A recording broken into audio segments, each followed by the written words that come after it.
This is erictology.net. I'm here with Eric, Mark, and Rex. And Rex is going to introduce himself. You got to take your speaker or your microphone off mute.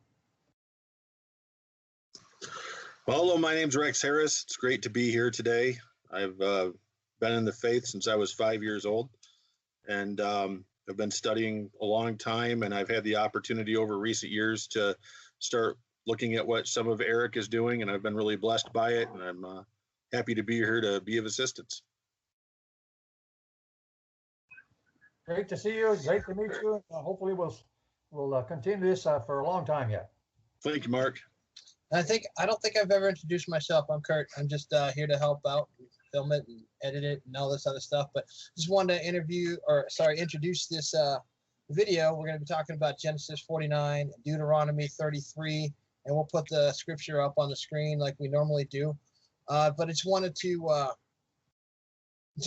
before we get into it, because it kind of ties into it, is just the thought that Eric has been pounding this drum for a really long time, for years and years and years. And like you, I've watched a lot of his videos, and it hasn't really sunk in until recently. But studying these letters, letter by letter, studying the word letter by letter, and learning what the Paleo Hebrew says. And if you don't want to do the Paleo Hebrew, it's just the regular Hebrew, and how each one of these words breaks down,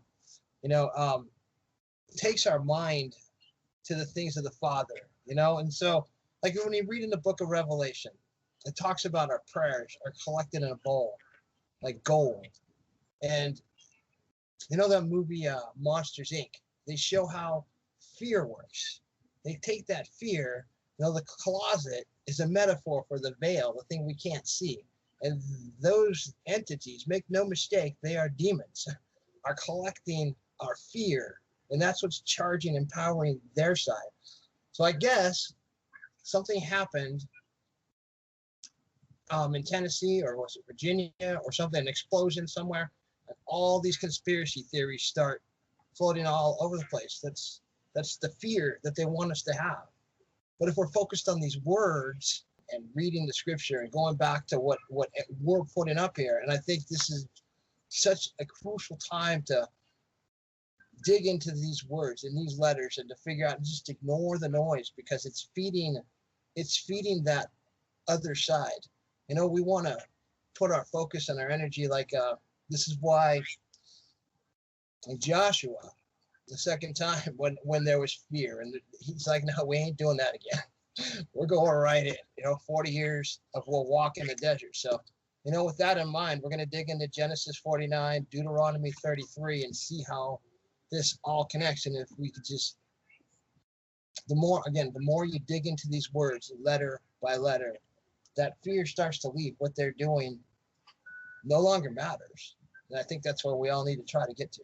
So, because in Scripture, the word "do not fear" that Yahweh tells us do not fear is over 1,000 times, and even in the what I call the apostolic scriptures, because I don't use Old Testament and New Testament. Those words don't belong in my vocabulary at all. It's the Hebraic scriptures and the apostolic scriptures, because they're all one scripture.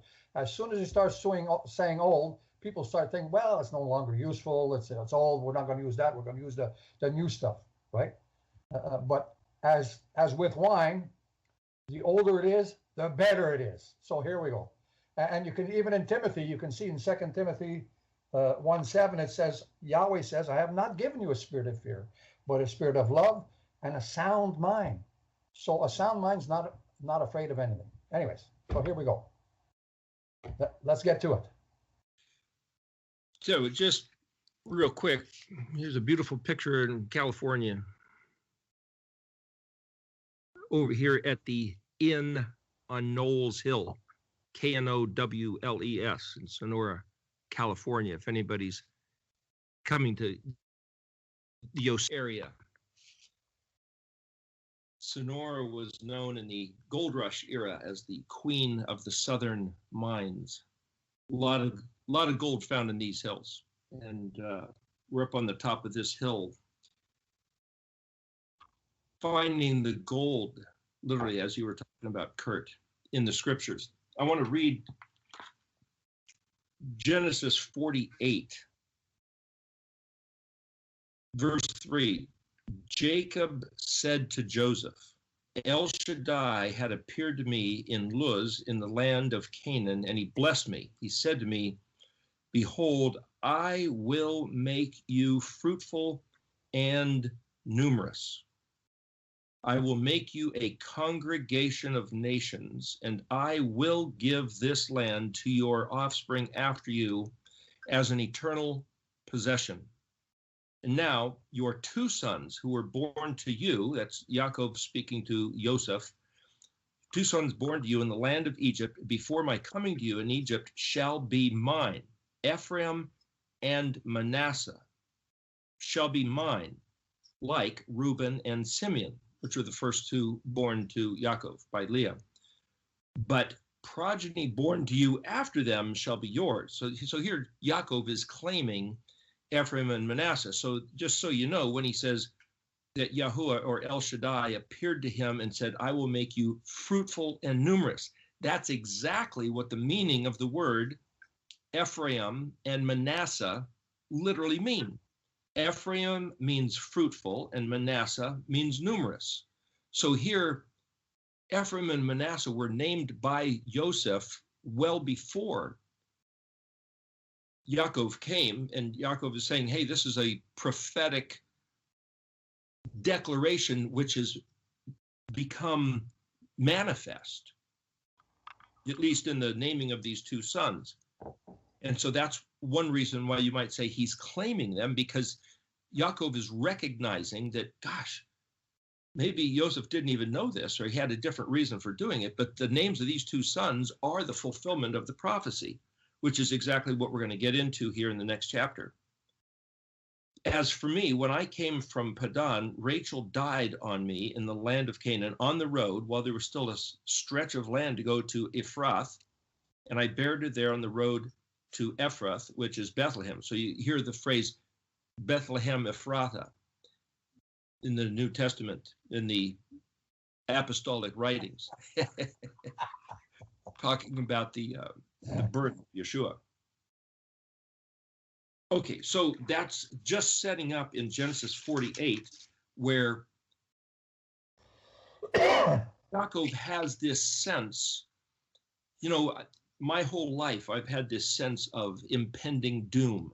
I was born in 54, and I was in third grade in 63 when Kennedy was killed, the Cuban Missile Crisis, and the imminent nuclear exchange with Russia and now China or Korea has been hanging over my head, this consciousness, for my entire life. Yaakov had this prophecy of blessing hanging over his head his entire life. Whole different perspective, similar to what Kurt was talking about. Do we listen to the news and have this foreboding fear of the tribulation? Or, that's a very real option.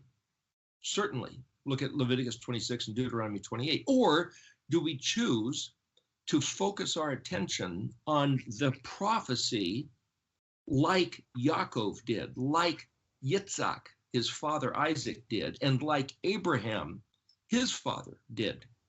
So here we have, and this is what we're going to be talking about today, we have Yahuwah telling his people, Israel, that he has a future and a blessing planned for them.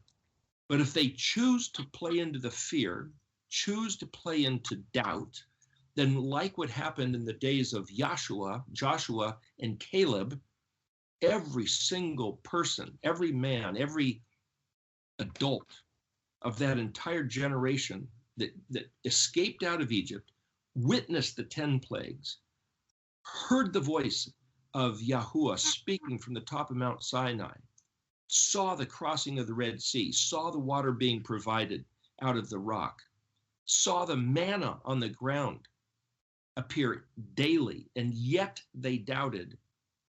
They all died in the wilderness, like they expected. So Yahuwah gives us according to our expectations. I believe it was 300. I didn't do the count personally. I heard it was 365 times that the phrase "do not fear" is iterated by Yahweh, one for every day of the year. But more times, like you say, Mark, probably close to 1,000, if not more times the concept of trusting him without fear is certainly wrapped up into the stories as a constant theme. So there is this intentional effort on our part to focus our mind and heart on a certain subject, the promises of our Elohim. And it's counter to the voices that are in the media or from the pulpit or from our schools or from our friends. Those voices are very real. When Goliath was standing there in the valley proclaiming what he was going to do to the armies of Israel, and then what he was going to do to David when he saw this little runt of, like he said, you come at me with like a dog with sticks and stones, that's what you're going to use on me? He was insulted, but he had been sitting there insulting Israel. And what I'm saying is that the rants, the ravings, the insults by our adversaries, whether it's Hasatan, demonic forces, or people inspired by demonic forces, those are very real. And it's a very real possibility that their voices might become the reality. But we have the words of Yahweh, our Elohim. And if we hope, that's the word kavah or tikva, we have this hope. Also, I believe it's het kuf. And kuf het, I believe, is take hold, and het kuf is to, or het kaf, is to fish with a hook or to wait, hope, and expect. So there's these different, het kuf is actually to imitate the instructions, imitate the law, the commandments given. If we imitate the commandments, het kuf, then our het kaf, our hope is that exactly what Yahweh said would happen will happen. And we have to grab hold and hang on without flinching, without fear, without giving our mind the alternative desperate anguish that everything that the bad guys, everything our enemies are planning might happen. We can't allow ourselves to entertain those thoughts, which is what on the internet and what's on TV, on the news media constantly. Yeah, Kurt? And I just wanted to throw in just one other thought is that the temptation for us believers is to play into the whole conspiracy thing, and what's behind it. It doesn't matter. It doesn't matter what's behind it and what the conspiracy is.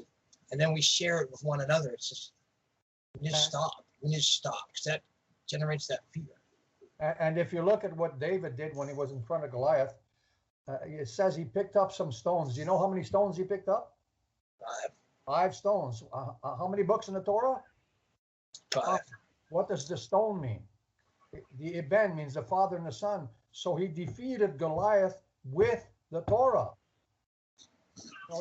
It's a concept, I know, but he didn't pick up 4, not 10, not 15. He picked up 5, which is representative of the 5 books of the Torah. And just so people know that they may not have heard this, Goliath had 4 brothers. That's why he picked up 5 stones. Not that he doubted. He was going after the brothers too. That's right. Okay.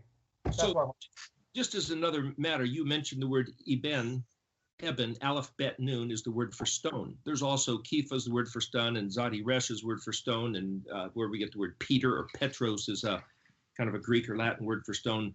But so this whole study, this whole Erectology thing, as we call it, is the study of the spelling of words.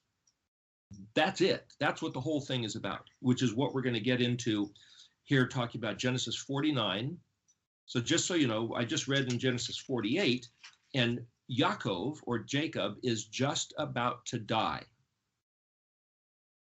Joseph, remember, had been taken away and presumed dead as a conspiratorial, literally a conspiratorial plot by the 10 other brothers. Joseph's 10 older brothers did have a very real conspiracy. They were going to kill Joseph, but it didn't work, so they sold him into slavery. He was taken into Egypt, lost from all record. And later Benjamin was born after Joseph. So Joseph, or Yosef, Yod Vav Samik Pei, Yosef, was the 11th born to Yaakov, Yod Ayin Kuf Bet. Benjamin was born as the second son of the favored wife named Rachel. So, and I'm saying this because some people don't know. So if you look in Genesis, you'll read the family history. So basically what happened, real brief, Abraham's wife, Sarah, was infertile. She couldn't get pregnant. So she and Abraham basically got Hagar pregnant, who had Ishmael, who was then cast out once Sarah did get pregnant in her old age. Wasn't she 90 something? 90 exactly. 90 exactly, when she had Yitzhak, which means hilarious laughter, that name, Yitzhak. If you look at the letters themselves, it tells you how old Sarah was, how old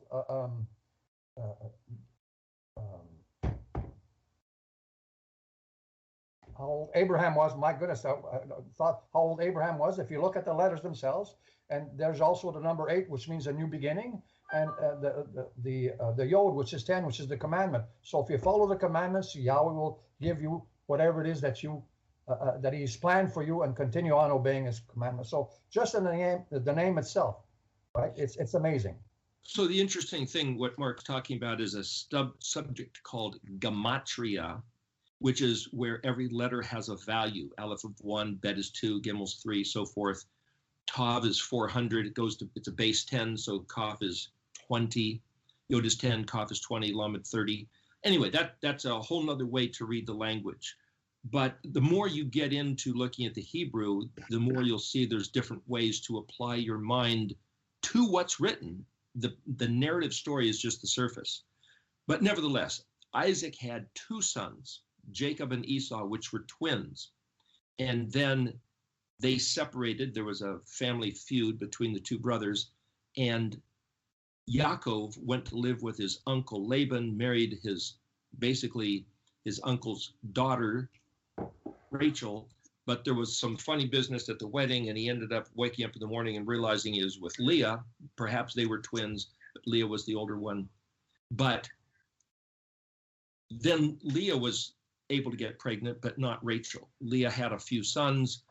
Then Rachel said, wait a minute, I can use my maid and have offspring that are called mine, claimed as mine, though not birthed from Rachel. So then Bilhah and Zilpah. And then Leah started doing the same thing. And hang on, I'm going to close this window here. Anyway, so you end up having 10 sons born, and then Rachel got pregnant with Joseph. And then Rachel got pregnant with Benjamin, bringing the total to 12 sons of Jacob. But the favorite wife, the one he thought he was marrying, the one he worked 7 years for, was Rachel. So technically Joseph was the firstborn of Rachel, but the 10th born of Joseph, the 10th born of Yaakov.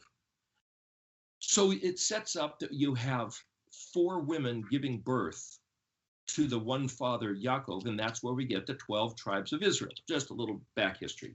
So Yaakov is about to die. So now we get into Genesis 49. So what we're going to do today is I'm going to read what the setup of Genesis 49 is. And then when Moshe is about to die, we're at Deuteronomy 33. And there's, what was this? How many years later was this? Probably, Moshe was 80 when they got out of the land. And then there was 40 more years. Moshe is 120. So this is probably a couple hundred years later, right? Something like that. Just quick math. Deuteronomy 33 is a couple hundred years after Genesis 49, just for some kind of chronological record. And the entire nation of about 3 million people is assembled in front of Moshe. Now remember, this 3 million that's in front of Moshe at the time of Deuteronomy 33 is a different generation than the people that came out of the time of the Exodus. In other words, everybody, I believe it was 20 years old and older, died in the wilderness. Moshe kept living, but now Moshe is about to die, and the people who are now adults were the children that their parents were afraid were going to get killed by the giants, and now they're just about to go into the promised land. Moshe is going to die, and then Joshua takes them into the promised land. That's what's right in front of us. That's where you get the book of Joshua and Judges right after Deuteronomy. So Deuteronomy 33 is right at the tail end of Moshe's life, the tail end of the Torah, the 5 books of the Torah that you were talking about, and it's a conclusion of the matter. So here, Genesis, they're kind of like bookends. Here, Genesis 49 is a beginning bookend of Yaakov looking at his sons and pondering their names and getting this in his heart, this sense of what he sees is the promises given to him that are epitomized by the names Ephraim and Manasseh, fruitful and numerous. But yet he's seeing them played out somehow in the names of these other, well, if you count Joseph, in all of his 12 sons. And so if you say, well, wait a minute, Joseph is kind of replaced by Ephraim and Manasseh, well, then that you replace 1 with 2, that means there's actually about 13 tribes, not 12. But then you say, well, wait a minute, there's actually 14 if you say Joseph is a tribe, but then there's Manasseh and Ephraim. So anyway, what I'm saying, that's one reason why the counting of the tribes, correlating them to the constellations, gets a little bit murky, because it's like, well, how are we doing the count? Just for information. So the first bookend is Genesis 49, and then at the end of the experience, remember they had to wander 40 years in the wilderness. That wasn't necessary, but because of their attitude of not trusting Yahuwah, not believing, not expecting that his words were true. So we have the other bookend of that experience as being Deuteronomy 33. So we said the other day that there's a story as a metaphor of what happens another 500 years later. You have Saul and his son Jonathan, 2 swords. And they had 600 guys who were quickly leaving the army. And there was a valley filled with enemy warriors, maybe 600,000. So you have 600 against 600,000. The 600,000, I'm just guessing that number as a comparison, fully armed. And Saul and Jonathan had 2 swords. And that's where Jonathan took one with his armored bearer, and they went up to the top of this hill where there's a lookout post, a garrison, and they prevailed. Jonathan prevailed because Yahuwah was with them. And then this fear rolled, or this wave of something rolled down the hill, hit the camp, and the entire enemy camp slaughtered each other. And then then Saul and his army went in and prevailed and gathered all the weaponry and all the provisions from that enemy camp. That it's like Yahweh brought the enemy full provision and handed it to his people. That's what we have to expect. And we were talking about similarly these 2 swords. We have the name of Yahuwah, and we have the hope in his name, in his words being true. And those are like our 2 weapons, like picture of crossed swords. These are our 2 swords that he's given us. And the word sword is sif, samek yod pei. Well, interestingly enough, the word Yosef is yod vav samek pei. So this word sefer, samek pei resh, is the word for scroll or book. There's something about samek and pei. Yom Suf is the Sea of Reeds, Samek Vav Pei, which is translated Red Sea, which is the waters that parted, like they were almost cut with this sword and separated so that they could pass through. When Abraham had that vision of Yahuwah's, you might say not only his protection, but the covenant where Yahuwah spoke to Abraham and said, this is what I'm going to do for you. I'm going to give you this land as an inheritance, as a possession. And Abraham, with his sword, cut the animals in half, laid them on both sides, and the pillar of, it's a model type of the pillar of fire, pillar of smoke. It was something that was both burning as a blazing torch and smoking like a billowing oven, passed through these split halves of carcass. So these are thematic pictures of what Yahweh's doing. The word samek yod pei is the word for sword or swordsman. Sif Sofa, Samik Vav, or Samik Pei, Hey, Sofa, is where we get the word for a sofa, that which absorbs. So the word Yosef literally, I'm trying to show you the derivatives of the spelling of the word using these two letters, Samik and Pei. It means to add or increase or absorb. And like soup, the P and the PH is the same letter. So how do you drink soup? You can suck it up like a straw. So the sea of reeds like straws are the aquatic plants that suck up the water. What I'm trying to say is that the pictures of sucking up water, sucking up soup, yom suf, a sofa, is all the same word. When Yosef finally met his brothers in Egypt, they didn't owe him. He was the mysterious Zaphnath Paneach, with his name, the diviner of mysteries, and he held a goblet. Well, that goblet is kind of a Vav shape. It's this, like a chalice. Hang on, here, I'll get you a picture. Joseph, here's the wine glass. Joseph was holding this goblet, and he says, don't you know that by this I divine mysteries? Well, the word Yosef, Suf, literally means goblet.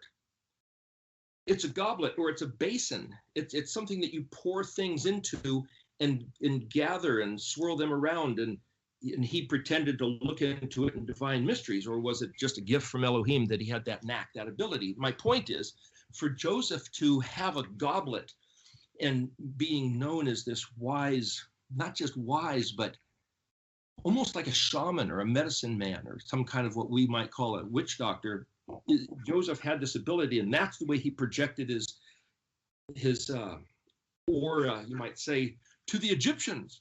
Don't mess with this guy, man. It was a play on Hebrew words. His name, Yosef, means he will be able to accumulate in this goblet and determine what things are, and that's what's going to happen. It was like this prophetic divination, which we're told not to do, but he was playing into that. So I'm just bringing this up to say there's stuff going on within the Hebrew names and language and family story, the family narrative. So when we get to Genesis 49, and Yaakov is talking about each one of his 12 sons, it says, here, I'll start off reading. This is Stone's Tanakh translation. And I'm not going to read the whole thing because I'm going to read you a translation of this, Erictology translation. But this is what it says in Stone's Tanakh. Then Yaakov called for his sons and said, assemble yourselves, and I will tell you what will befall you in the end of days. So this is prophecy. Is this divination? Is this like, I'm going to tell you what's going to happen, which, you know, Yahweh keeps saying, don't get into that, but yet he's telling us to get into that. What I'm saying is that this is where things get confused and complicated. Verse 2, gather yourselves and listen, O sons of Jacob, and listen to Israel, your father. Remember, his name was Yaakov, but he was wrestling with the angel at that one occasion, and got his name changed to Israel. Okay, what does Yaakov mean? Yod, Ayin, Kuf, Bet. It means to follow at the heel. It's where we get to, Kuf, Bet is the word where we get cube, or to put into the third dimension. If you're on a certain level playing field in two-dimensional flat ground, to jump up into the air is what we have called in geometry the z-axis. Literally is to cube to the power of 3, which is where you get Kuf Bet in Yaakov. Yod, Ayin, Kuf Bet. Well, Yod is a prefix letter meaning he will, and Ayin is to, literally the word ayin means weigh carefully, balance exactly, look well to, calculate, deliberate, really wrap your mind around what is evident. Regarding getting into the third dimension, it also means to overreach, to supersede, to follow at the heel, which is the word for footsteps or footprints, or the wake of a ship.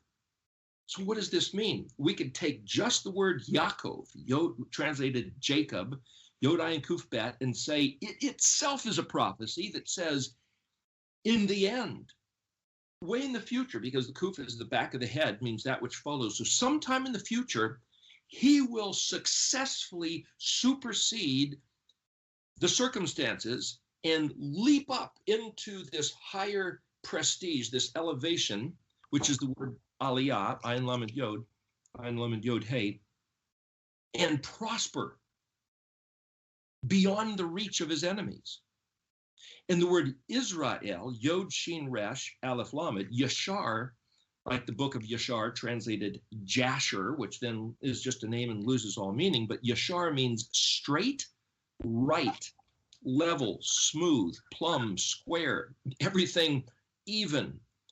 If you're building, doing construction, plumb, level, and square. If you're building a road, knock down the mountains, fill up the valleys, and make it a highway where you can just go it as fast as you want, like the Autobahn in Europe and Germany.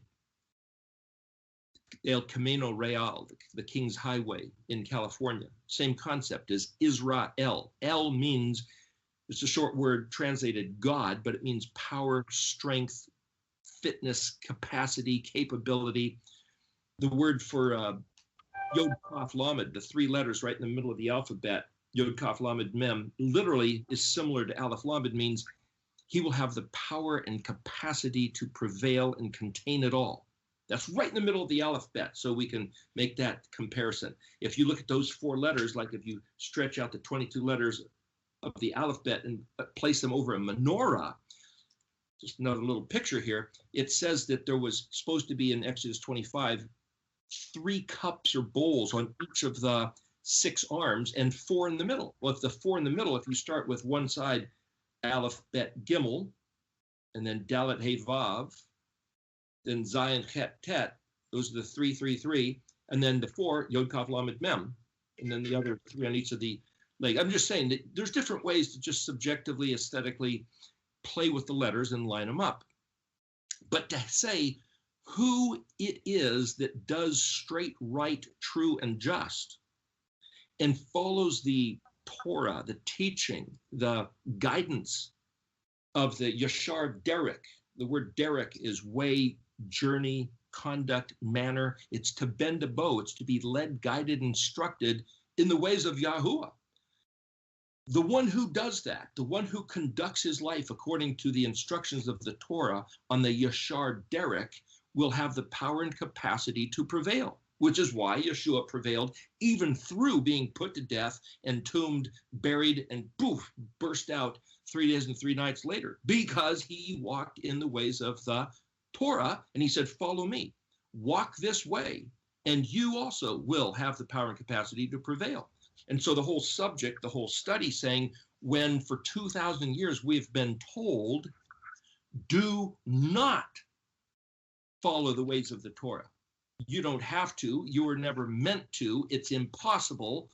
Elohim never intended for you to. Well, those are all the voices of our enemy trying to cripple us by getting us to believe a lie, and a lie is counter or opposite of what Yahuwah told us.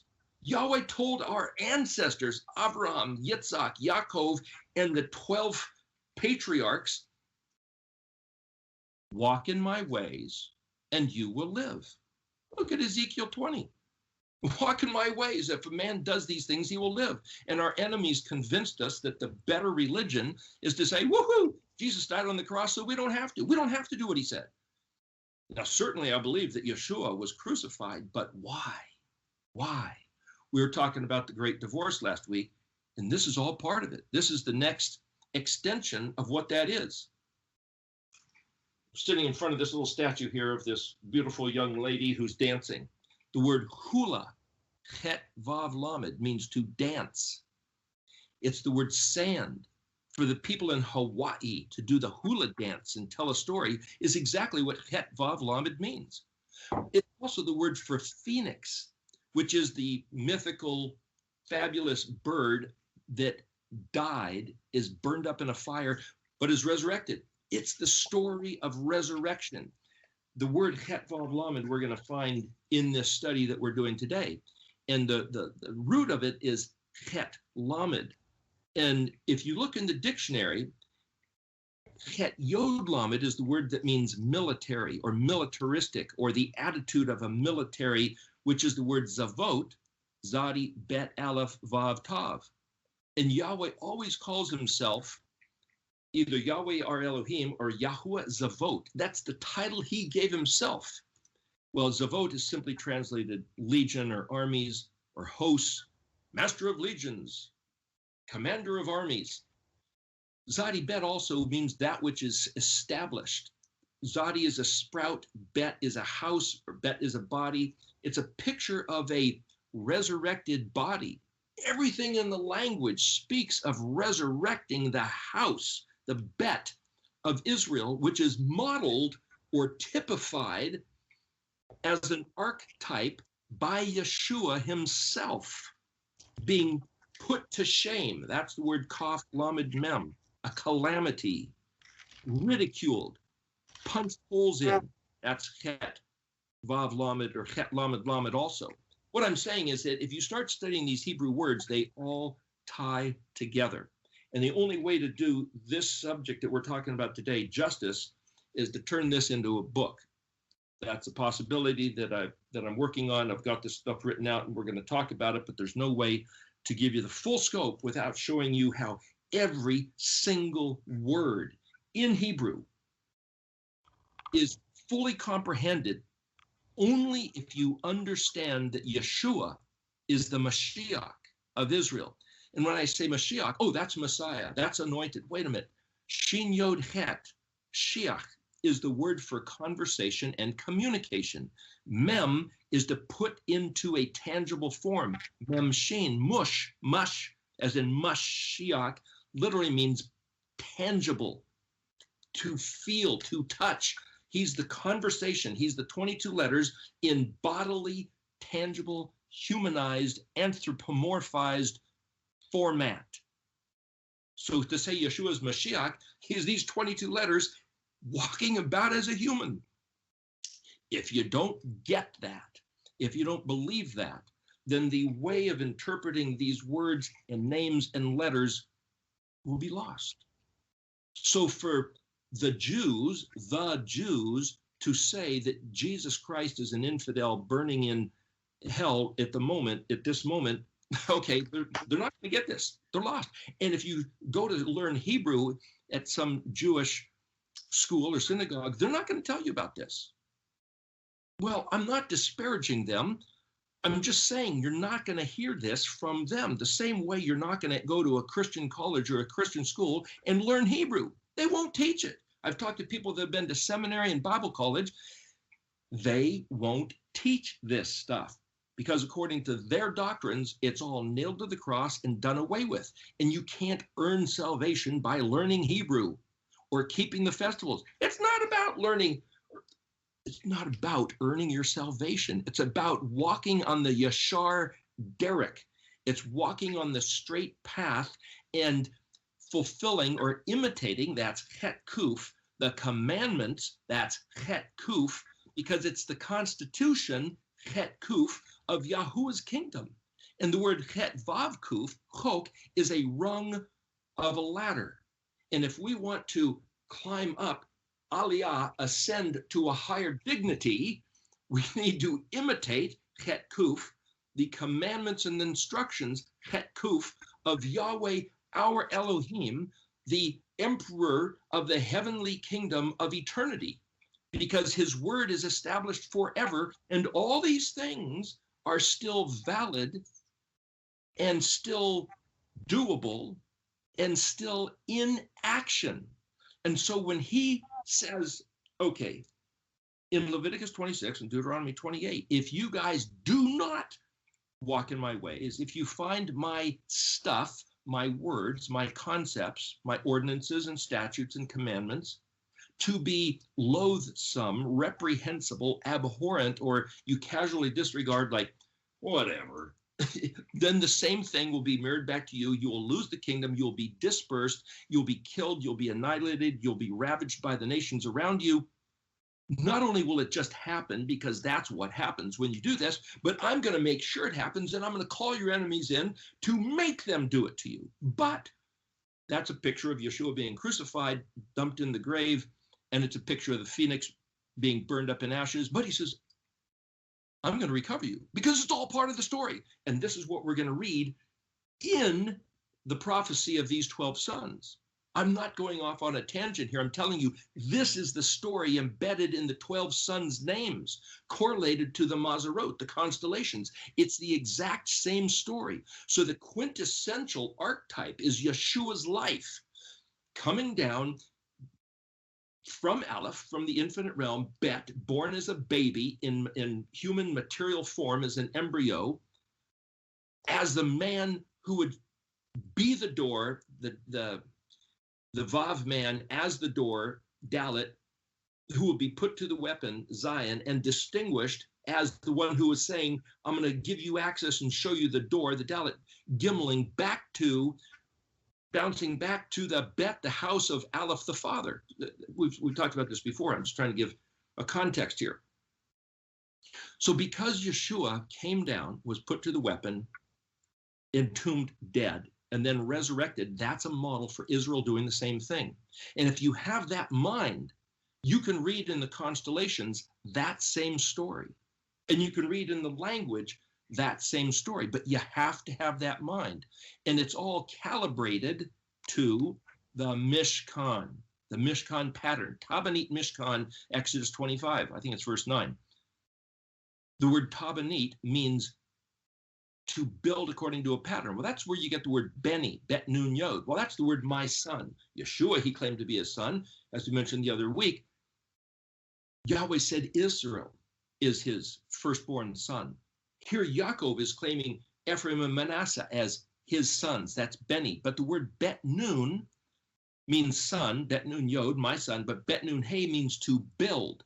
Bet Yod Nun means to mediate in between, to think, to understand, to put things together, to assemble and see it as a pattern.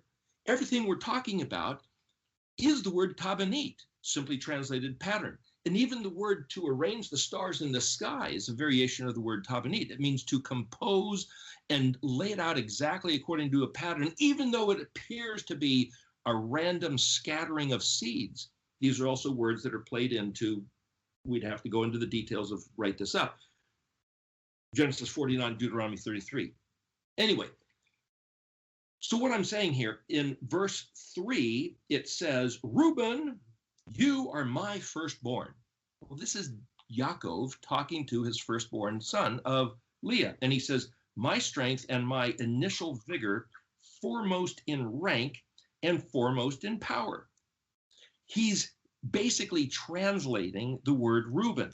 So the word Reuben is spelled Resh Aleph Vav Bet Nun, pronounced Reuben. Resh Aleph Hey, if you look in the dictionary, means to see or perceive or put on exhibition, like at a museum. See a display where something's laid out. Vav is a connector. So it's not Resh Aleph Hey, it's Resh Aleph Vav. Hey is the feminine suffix, Vav is the masculine suffix, doesn't necessarily change. So it's putting on display. Then Bet Nun is the word son. So what does Reuben mean? To exhibit a son, S-O-N. Remember when Leah had him, she said, behold a son. Hey, wait, look, I've got a son. Well, that's what his name means. But Yaakov is elaborating. You're my firstborn, my strength, my initial vigor, foremost in rank and foremost in power. Okay, but then he says, water-like impetuosity. Huh? Unstable like water. What has that got to do with Reuben? We could go and do a study very carefully, very slowly, of every single one of these words in this text, and your understanding will blossom like a flower in springtime. It's just really amazing. If you read this in English, all you get is the narrative, and then you can think about it and ponder it. But if you look at it in Hebrew, letter by letter, word for word, the whole thing opens up. This is the family story. Remember this? Genesis 49, Deuteronomy 33 are bookends of the family history, which Yeshua is the absolute quintessential archetype, iconic model of. Anyway, water-like impetuosity, you cannot be foremost. In other words, Reuben, because he took Bilhah as his own girlfriend, laid with her, he forfeited his posture, his position as the firstborn inheritor of the family wealth. Because you mounted your father's bed, then you desecrated him who ascended my couch. You desecrated him who ascended my couch. Who was capitalized? See, the translators of this English has got the thing kind of mixed up. Anyway, it next goes to Simeon, and then Judah, and then Zebulun, Issachar, Dan, Gad, Asher, Naphtali, then Joseph, then Benjamin. Okay, then it says in verse 28, all these are the tribes of Israel, 12. And this is what their father spoke to them and blessed them. He blessed each according to his appropriate blessing. Okay. Verse 33, when Jacob finished teaching and instructing his sons, he drew his feet unto his bed, he expired and gathered to his people. So these are literally the last words out of Jacob's mouth. Now, I'm gonna look a little closer here at what he said.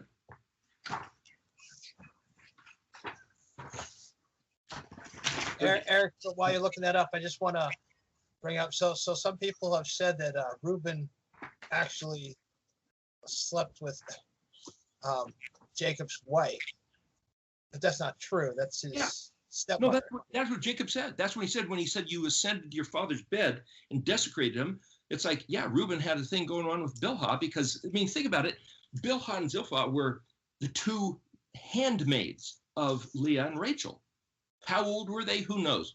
We could look at their names. That's a whole nother matter. But so they had a few children, but Jacob's heart was with Rachel, and Leah was always trying to get his heart and was always frustrated. But Bilhah and Zilpah, they were kind of like concubines to him. They were, not to disparage them, but they were kind of like just birthing cows. It's like, okay, they gave him some sons, but he wasn't invested. And maybe Bilhah was a sweet, nice girl, and Reuben was thinking, gosh, your life is going to waste. I mean, you're a nice girl that I'd like to have a relationship with, because his mother was Leah. And so maybe he had, just a pity on her, or maybe he thought she was nice, and maybe he thought she needed some attention or was worthy of attention or whatever. But that's apparently what happened. And when Jacob found out about it, he came unglued. How dare you defile me? And it's like, well, come on, Dad, why didn't you be nice to her even? Whatever. You can just imagine some sort of scene. But anyway.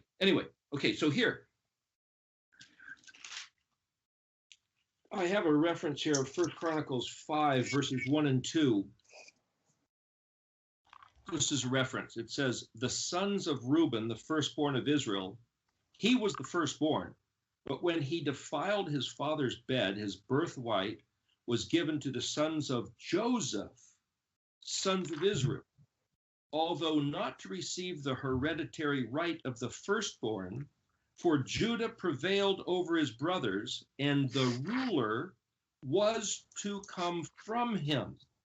But the firstborn's portion was Joseph's. This is 1 Chronicles chapter 5, verses 1 and 2. So this sets up why I told the story of the women, the 4 women who birthed sons to Yaakov, is because it gets entangled. What is the rights, privileges of a firstborn? Just as a matter of curious interest, Mark, you said you had 4 firstborn sons, right? That's hard for people to understand, but I got divorced when I was, 36 or 37. So, but prior to that, I had 6 children who were all with me. My son was born to me naturally. I had an adopted son who was a native boy, who was also a firstborn son. And then later on, the people that we'd adopted from, the Catholic Association called us and said they had another boy that was 10 years old, and they needed a home, so we fostered him. So he was the firstborn son. And then when I married my second wife, which we've been together now for almost 40 years, she had one son, so he's the firstborn son. So I have a natural born son, an adopted son, a foster son, and a stepson, and they're all firstborn. So, and I have 4 daughters besides.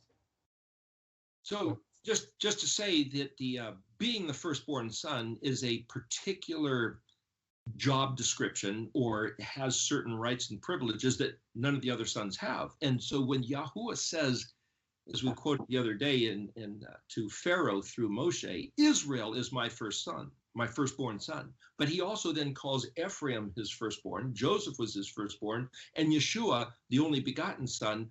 There's a certain meaning to that unless you contemplate it, think about it, and try to analyze these words, we kind of miss. I just wanted to bring that into the equation here because Reuben is the firstborn. Now, I'm going to jump ahead. I'm not, for this thing that we're doing today, I'm going to jump ahead to Genesis 49, verse 22, which is specifically talking about Joseph. We're going to avoid the other 10 sons for this talk and get into Joseph. I'm going to read what Stone's Tanakh says as the English translation, and then I'm going to read the Erectology translation. Okay, verse 22 to verse 20 through verse 26. A charming son is Joseph, a charming son to the eye. Each of the daughters climbed heights to gaze. Picture girls climbing up over a wall just to get a peek at him as he's walking by. That seems to be what it says. They, doesn't say who, they embittered him and became antagonists. The arrow-tongued men hated him, but his bow was firmly emplaced and his arms were gilded. From the hands of the mighty power of Jacob, from there he shepherded the stone of Israel. None of this makes any sense other than poetry unless it's all metaphorical. I'm just letting you know why the English feels like such a problem, which is why the Catholic Church says, don't even bother read this. It'll drive you nuts. It'll make you crazy. Don't even try to put your head here. The answer has to be in the Hebrew, just so you know. Verse 25. That was from the God of your father, and he will help you. And with Shaddai, that's El Shaddai, the name it's called, translated Almighty, El Shaddai, and he will bless you with blessings of heaven from above, blessings of the deep crouching below. The deep crouching below, is that the deep ocean? How does the ocean crouch? See, it's like these words and verbs just don't line up. Blessings of the bosom and womb. The blessings of your father surpassed the blessings of my parents to the endless bounds of the world's hills. See, this is the other thing. When you take the Hebrew and put it into English, it changes tenses from past and future, and it goes for you and me and they, and it jumps in the person. And so that's why there's so many English translations, because it's so screwball that everything's all mixed up and everybody just takes a shot at it. Let them be upon Joseph's head and upon the head of the exile from his brothers. Okay, now that's Genesis 49, verses 22 to 26. So I'm going to explain something here. When it says a charming son, the word charming is Peresh Tav. Peresh Tav. But the word Peresh is the word for bull.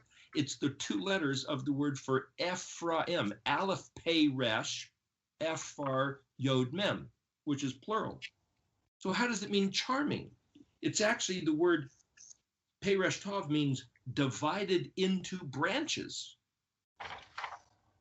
It's where you get the word for Euphrates. Farat, Peresh Tav. Peresh Aleph is savage. Peresh Dalet is divide or separate, or to be set aside. Joseph was set aside. Joseph, remember, had a dream, a couple different dreams, but one of them was a dream that all the stars, the constellations, and the sun and the moon bowed down to him. And that dream got his brothers so irate, ticked off with him, that they wanted to kill him and virtually did. It also means to decompose into constituent parts, like a pomegranate seed or an atom, or break atoms into molecules. The point is, if you start looking at every single one of these words, it'll completely scramble your head. But I'm going to read what I got out of this. When it says Peresh Tav, was it charming? Was it divided? It's set aside and being different. So because the brothers hated him, they tried to kill him. He was set aside. The one out of all the other 11 brothers, he was the outcast. And remember, his father made him a coat of stripes. The word in Hebrew is from the palms of the hand down to the feet. It was this long coat with vertical stripes of different colors. He was distinguished, which irritated his brothers even more. But I'm just going to go ahead and read what I have as this narrative. And it sometimes reads awkwardly in English because I'm trying to be true to the phrasing word by word without putting in all the filler words. So it sounds a bit awkward. Here we go. A son, S-O-N, different, Joseph, built different, as in, and this is the word Peresh, uncivilized, the road not taken, an unpruned vine, unmanaged, unappreciated, annulled, disparaged, offcast, like somebody with bad hair. Yeah, kind of like what I have sometimes with these things sticking out. Sorry about that. Joseph, he will accumulate. That's the meaning of the word. He is a veritable goblet, the meaning of the word Joseph. He's got an eye for excellence, raising the bar of aptitude. Literally what his name means. This type of study we're doing is playing into the exact name Joseph. Now remember what we read in 1 Chronicles. The kingship was to come through Yehuda. So Yeshua was born of Yehuda. David was born of Yehuda. But something about the privileges of the firstborn did not go to Yehuda. It was given to Joseph. But remember, like the model of Yeshua being in the grave, like the model of Israel for the last 2,730 years being completely obliterated, removed, lost, non-existent. Suddenly, Yeshua rises from the dead. Suddenly, the 12 tribes are reconfederated. Suddenly, Joseph is found to be the vizier of Egypt. And when his brothers recognize him, he puts them into a position of preeminence in the land of Egypt. This is a picture, but there's something about Joseph and what Joseph's innate abilities were to raise the bar of aptitude, of study, of thinking, of seeing. The word that you mentioned, Mark, of the word wood or tree is ayin zadi. Zadi is this sprout out of a dead stick like Aaron's rod. It's the resurrection of Yeshua. It's the reconfiguration, the coming back of Israel promised by Yahuwah. And the eyeball, the word ayin, spelled ayin yod nun, literally means the gleam, the sparkle, the visible part, a deep spring or a fountain coming out of the ground out of nowhere. It's like, whoa, like water out of the rock is a picture of that. And it also means to balance exactly, to perceive, to look carefully, analyze, and have your eye open. Pezadi is the word pizza, like Kurt mentioned earlier, open mouth, the mouth sprouting. Zadi is a sprout, a blossom, a flourish, a fireworks going off, which is why the word yitzak, Yod Zadi Het Kuf, that Zadi is like this firework display going off. Hilarious laughter, his father's name. But the eye, to have this hilarious spark of blossoming of, whoa, I see it. That's what's in this Hebrew. That's ayin zadi. And it also means to take counsel. So when you were talking about to take counsel is ayin zadi. Ayin zadi literally means wood, tree, to take counsel, but also to close the eye, turn it into wood, similar to petrified wood. This is like an eyeball turning to wood, like petrify is to turn to stone. Same kind of picture. Anyway, so Joseph, something about what the gift of Joseph to his brethren is to have an eye for excellence and to raise the bar of aptitude. It's essentially everything we're doing with these conversations. Okay, we'll carry on. Lofty thoughts, deliberations of the highest order, honor, nobility, dignity. It's the study of Torah. Keyed to the calculations of the arrangement of the heavens. Literally what it says. So if by studying the Mazarot, we're going to pull this in, keyed to the 12 tribes, keyed to what Yaakov said and what Moshe said. Postulating thesis, alignment of the stars is built to tell a story of success and of triumph. He, Yosef, has what it takes to consider outside the box, make the dim sparkle, and argue the point rationally and convincingly. That's verse 22. Verse 23. They grieved him bitterly, multiplied afflictions, and hated him with a grudge of animosity, which could not be appeased. But he took it as if the arrows were from on high to give mastery over partitions. Okay, so I'm going to qualify something here. I'm reading in verse 24, and it says, I pose this as a riddle. How can an arrow return to the bow which shot it? The answer, the golden bow of the Ivrit, the Hebrew alphabet, from which derives all other tongues. Now think about that. Now, how did I come up with this? Because if you read verse 24, that's not what it says. So I'll tell you what it says in Hebrew. Verse 24, Vav Tav Shin Bet. Well, teshuv is where you get the word repeat or repent, return, dwell, or an old man. And the Vav prefix can mean and, but it also can mean when, or it's just a connector. It's a conjunction. And then Bet Aleph Yod Tav Nun. Bet Aleph means arrive. Aleph Yod Tav is to spell a word. And Yod Tav Nun is a tonic. It's perpetual, arriving perpetual tonic.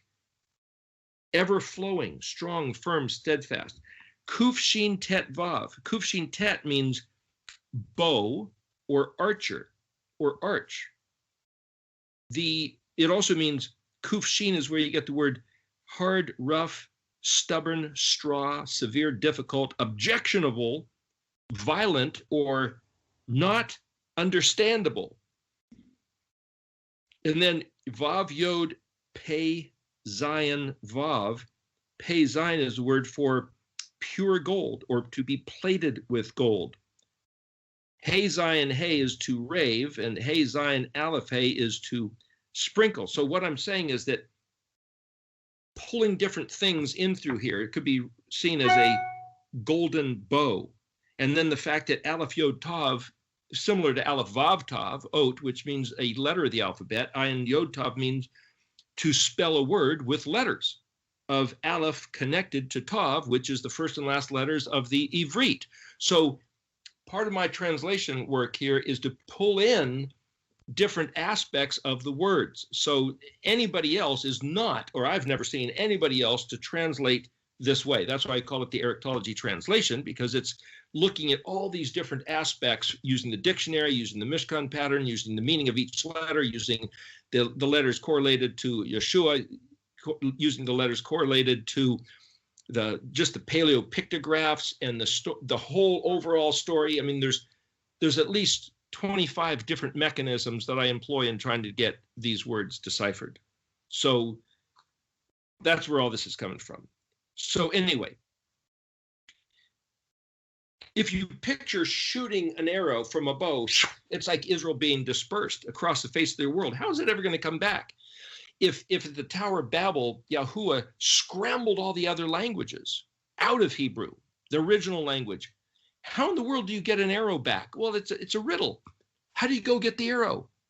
It's launched way far away under the bushes. Remember, Jonathan shot an arrow and he sent his servant and he said, where is it? It's further. And that was a message, a secret cryptic message to David to hightail it out of there because his father, Saul, King Saul, was after his head. It's the same sort of metaphorical picture.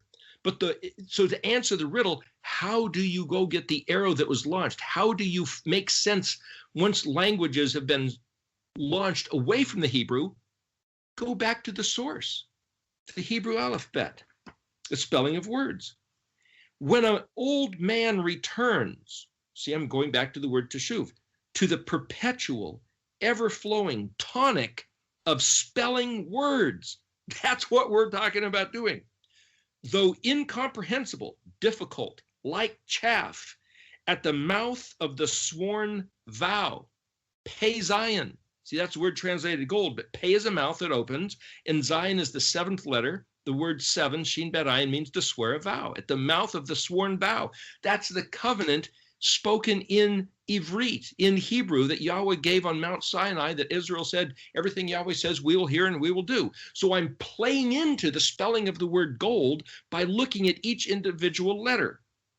At the mouth of the sworn vow that the old man or one who returns comes back to, that's us here now in the year 2020, my scattered offspring suddenly are fertilized, vitalized, having strange thoughts, quite foreign to them. Exactly what you guys were just talking about during the break here, of all of a sudden you're finding that something doesn't line up. And you got to say, what?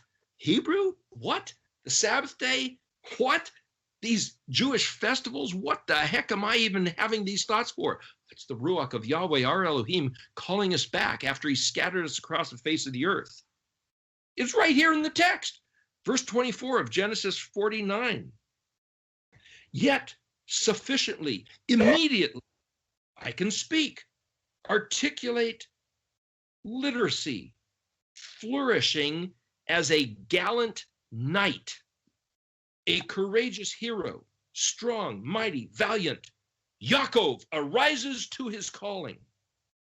Like of the wake of a ship, follow the tracks, ponder the route, from there to here and back again. That's the meaning of the word Yaakov. A question: what evil stone has petrified Israel?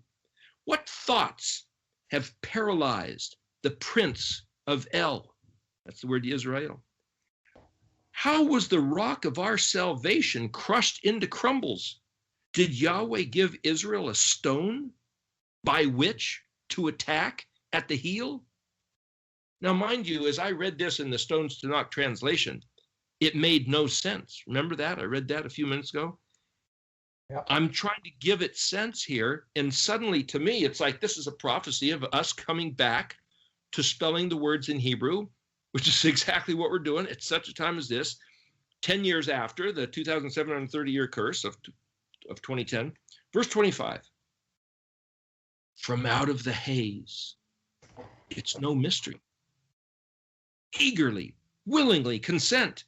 I am with you, and he will help you, surround you, enclose you. As a wife, here Yahuwah himself is saying that we're supposed to be his wife, but he's claiming to do the word Ezer, Ayin Zayin Resh, to be a wife, as it were, to us, a help and a surrounding protection. And Aleph Tav, as the provider of all benefits, he will baruch you, blessings, heaven from above, blessings, deep, void, undercurrent, like a riptide out in the Pacific Ocean. Blessings, field and womb, which is to say exterior and interior, demonic devastation or merciful compassion, devils, angels, natural circumstances, scholarly effort. What I'm saying is that these two things don't just read one way, but you can see that he's saying from within, from without, this and that, as it were, the yin and the yang. What I'm saying is there's different ways to read these words, and I have to include them all to get the whole picture. Verse 26, blessings hazy, I am yours, with you. It's a reiteration of what he said, out of the haze, it's no mystery. Amplify, exponentially increase that blessing by teaching, instructing as a parent. The light testified by letters of the Aleph Bet. That's the word ayin dalet hyphenated with tav, aleph, vav, tav. But you won't find it translated that way in the English translation. It says right here, amplify, exponentially increase the blessing. Remember, this is what Yaakov was saying to Joseph. That's us, not Jewish, raised as an Egyptian, as a goyim, as an infidel, invisible to his brothers, teaching, instructing as a parent the light testified by the letters of the alphabet. This here in verse 26 is exactly what this Erictology study is all about. And the word of Erictology has nothing to do with me and my name. The word ayin resh kaf means to assess, appraise, evaluate, put in order and row, put on display, to prepare, to compare, like looking at a museum, like looking at a lexicon, like looking at an encyclopedia, like finally being able to read what the letters of the Torah actually say by putting them into pictographic reference and comparing them to Yeshua being the Mashiach of Israel, to finally being able to understand that every letter of every word of what Yahweh said means something, is the word Eric. And it's the synonym with the word shemen, shin mem nun, which is the word for oil. Shin being a prefix, mem nun means to count and to appraise and to realize that it has great worth. Synonym with shin ayin resh, which is the word for gate. Like lift up your heads, O you gates. The word for head is resh aleph shin, which means preeminent, primordial, greatest, best from antiquity. It was synonym with kuf dalet mem, kadem, east, ancient.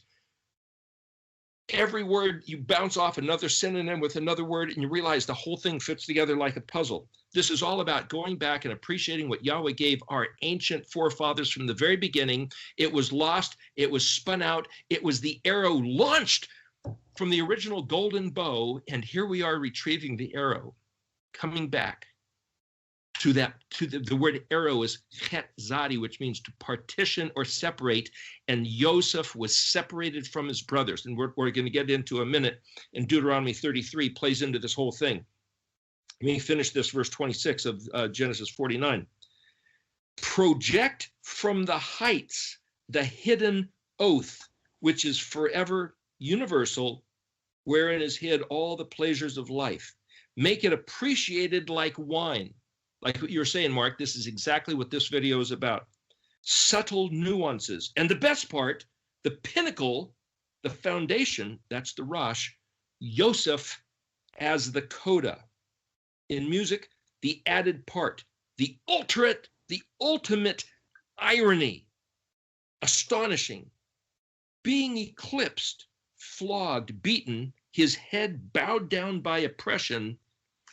His very differentness is the encoded Nazir, the winepress, the very tool by which his brother's mangled life is staged as in an arena, ordered sensibly, as if everything was intentional. That's the word ayin resh kaf again, Eric. His meticulous, pedantic, dalet kuf, the Zioning of Resh, Nun Zion Yod Resh, as the prince, as the monk, as the consecrated one. I will chet yod him. That's Aleph chet yod vav. It's translated simply his brothers. But you could read that as I will make him live. I will give him life for the sake of his brothers. You know, there's a friend, a guy I did some work for years ago. His name was Drew. If I can recall, many, many years back, I did some work for him. He was talking to his daughter, and his daughter had a great talent that her friends in school really appreciated and liked her, but they also then scorned and ridiculed her and were so jealous. And he told his daughter, you know, this is just the way life works. Your greatness is also your bane. And when I heard him say that, I realized, wow, that should be a proverb. What a profound consideration. The one thing that Yahweh has given you that makes you great is the thing that everybody hates you for. It's also your bane. Yosef was given a distinction from his brothers. They hated him. They despised him. They tried to kill him. They sold him into slavery. He was thrown into the dungeon, but then he was elevated to not only be vizier of Egypt, but as a projected prophecy. It's the offspring of Yosef the house of Ephraim, the northern kingdom. It's through the northern kingdom, the lost tribes of the house of Israel, that will come the restoration of the confederacy of the 12 tribes. That's what's been prophesied. As the prince, as the monk, as the consecrated one, as the firstborn. Okay, we got to jump into Deuteronomy 33. Okay, it starts off saying, this is the blessing that Moshe blessed, the man of God, to the sons of Israel in the face of his death. And Yahweh spoke from Sinai, giving rising and shining in the place of the hairy goat to them. Place of the hairy goat, Mem, Shin, Ayin, Yod, Resh. See, there's that word that means to appraise the situation. I said was synonymous with the word gate. It means, it's where you get the word Sair, which is related with Esau. It means a horrible tempest, a hairy goat, certain measure, geometric or analytical. It also has to do with burst forth knowing the value. Again, a synonym of Eric, as in Erictology. So the Erictology study, again, has nothing to do with me. It's Yahweh giving us back a way to calculate the value of all this stuff. So that was just right off the top. I'm going to get to the translation of that if I think I have it written here. If I can find it. Sorry about that. Everything is so convoluted. You're going to have to give this a pause again. I don't know what the heck is going on. I have everything right here and I can't find it.